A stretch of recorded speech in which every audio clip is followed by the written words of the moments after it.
What's up, everyone? It is the morning after the BB22 premiere, and what a premiere it was. It was fantastic. I loved it so much, and it set the season off to a great start after months of waiting. It was totally worth it, and I think we got a fantastic premiere that we shouldn't really complain about. And obviously, with Cody winning the first HOH of the summer, this led into some game talk on the feeds, as well as some alliances already being formed, or some alliances nearly being formed. But we are here to talk all about that for our first live feed update of the summer.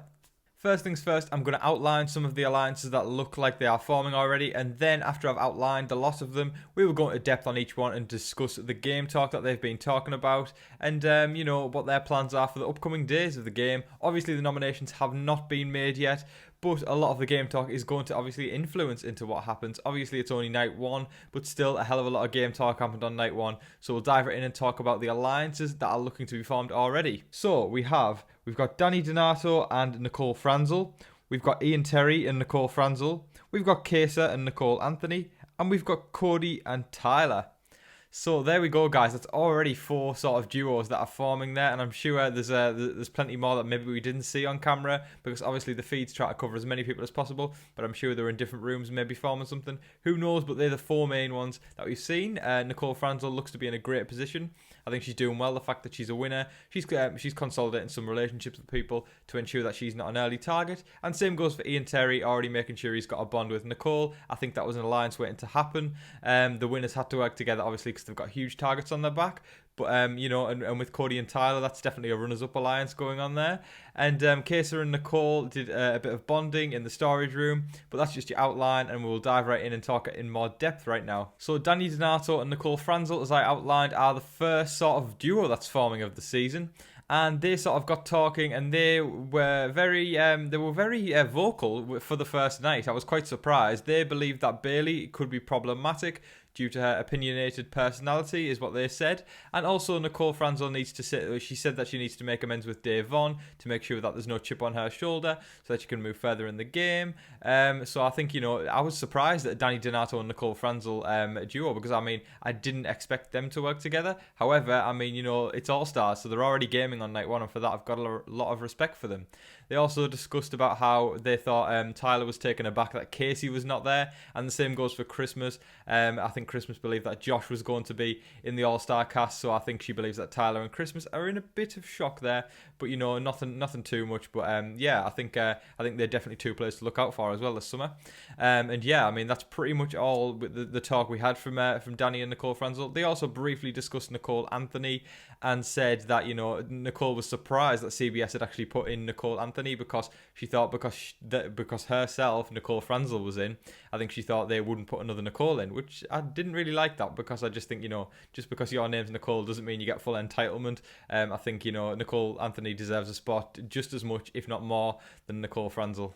So as discussed, Kesa and Nicole Anthony look to be a duo that could be forming very, very early in the game. They were both in the storage room together, and Kesa was discussing the treatment of Nicole in BB21, and Kesa was saying that he didn't like the way she was treated, and he was asking her, why didn't you stick up for yourself? And Nicole was like, yeah, I think in the real world she would, but in Big Brother, it's a totally different ball game. If you stick up for yourself, you're going to put a target on your back, which is why Nicole didn't really do that last year.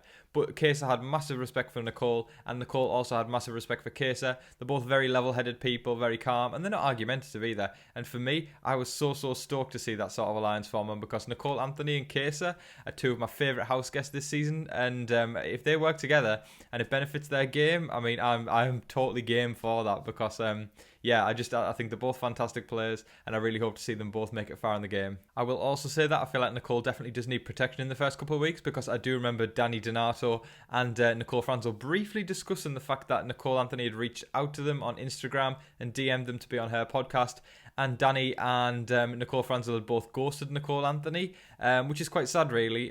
So I'm quite disappointed there, and I'd like to think that Nicole's not going to be a target in the early days, and I hope this alliance with KSR is going to work out well.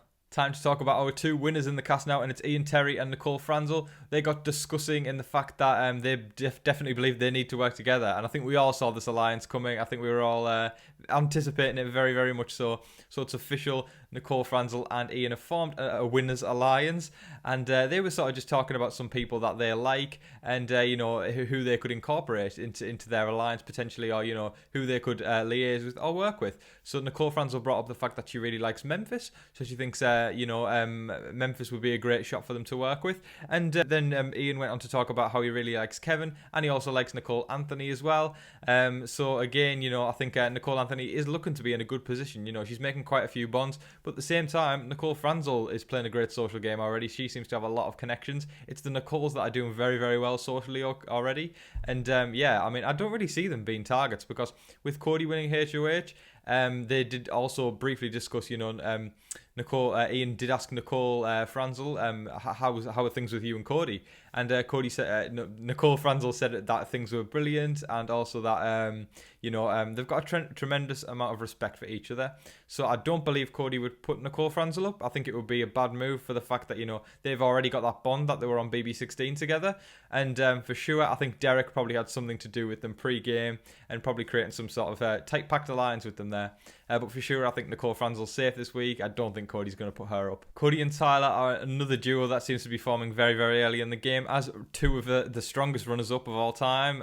I believe, that was also an alliance that was destined to happen. So they were discussing with each other, that they were being very egotistical and saying, are you ready to run through this game and all that sort of stuff. And then Kesa walked in on them, obviously breaking up that conversation, which was a bit awkward. And it worries me because I feel like now with Kesa walking in on them, maybe Kesa could be a potential target for Cody. I'd like to think it's not the case, but you know what? In week one, any excuse can be used to nominate someone, and something as little as that, just Kesa walking in the wrong room at the wrong time, could be detrimental to him getting placed on the block. I really hope it's not the case, but I do feel like Kesa could be a potential nominee. Obviously, we have a few days to go, unless nominations are today, of course. I believe they are over the next couple of days. I don't think they do them on day 2. But I think it's really exciting to see how it's going to play out. And I think Kesa's got some work to do if he doesn't want to end up on the block. So he needs to get to work on day 2, and I think he can do it. He seems like a very able social player, and I'm excited to see where he goes with it. But for sure, Cody and Tyler are working together. At the very end of the night, Tyler went into the HOH room, and Cody was like, they caught up finally because Kesa wasn't there. He was trying to tell him earlier, but Cody was like, I've got your back this week. You're not going anywhere, and for sure, that's definitely a strong alliance. I think that is going to be maybe the first targets of the season, because if people see Tyler and Cody working together this early, whoever gets HOH next week will know a strong duo to put up is Cody and Tyler. So we'll see how that one goes and see if they can cover it up. And also, what game talk are they going to do on day 2? Who are they going to be targeting to put on the block? And is it going to be Kesa? I hope not, but we'll see. A couple of side notes. Definitely not any duos forming yet in this sort of area. But Memphis and Janelle did briefly discuss they're going to feel Cody out on day 2 and see where his head's at there. I think Janelle could be a potential target as she is a legend of Big Brother. So for sure, I think they'll be going to work tomorrow and ensuring that Cody isn't on their bad side and that they won't end up on the block.